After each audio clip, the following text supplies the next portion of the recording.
Church, Pastor Josh here, continuing our devotionals this week, talking about serving one another. We want to thank you for joining us every day as we go through these devotionals.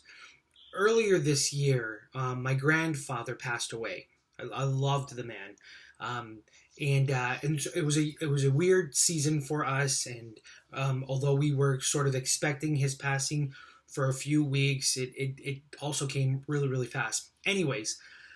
When we were preparing for his memorial service and we're preparing photos and videos and talking with other people and sharing the news that he had passed, one of the things that stood out to me was his ability, my grandfather's ability, to be one of the best master of ceremonies at different events, or an MC for other people, in case you don't know what that is. An MC is somebody who kind of like hosts and manages an event. It kind of goes through the service. And what he was really good at, and I got to experience this with him, what he was really good at was helping make people in the audience feel comfortable at this event while also working hard to move the event forward.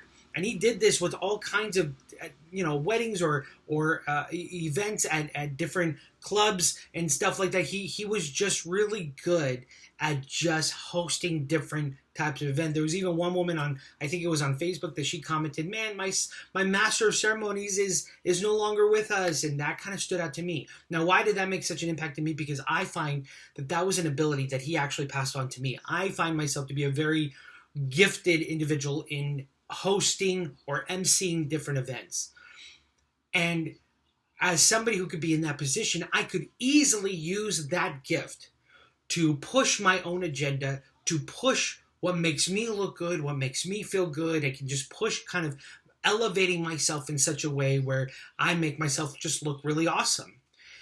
But I don't believe that's how God has given the gifts to Christians, how we are called to be using them. And this is what it says in 1 Peter chapter 4, starting in verse 10. As each has received a gift, use it to serve one another as good stewards of God's grace. Whoever speaks as one who speaks oracles of God, whoever serves as one who serves by the strength that God supplies, in order that in everything God may be glorified through Jesus Christ. To him belong glory and dominion forever and ever. Amen. So what is Peter saying? Peter is saying that each Christian, each believer has been given a gift by God.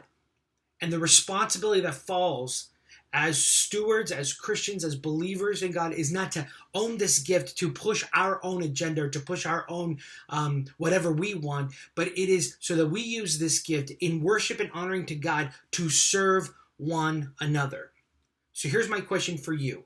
How can you today serve somebody, another believer, another Christian, somebody even outside of the church, and somebody who's not part of the church? How can you serve somebody through the gift that God has given to you, uniquely to you? And how can you use that as a moment to lead people closer to Jesus if they already know him? Or how do you use that moment to share the gospel of Jesus with them? Here's the reality. God gives us gifts according to his grace, not to push our own agenda, but to push his agenda, to honor and glorify him, and to serve one another. God bless you guys.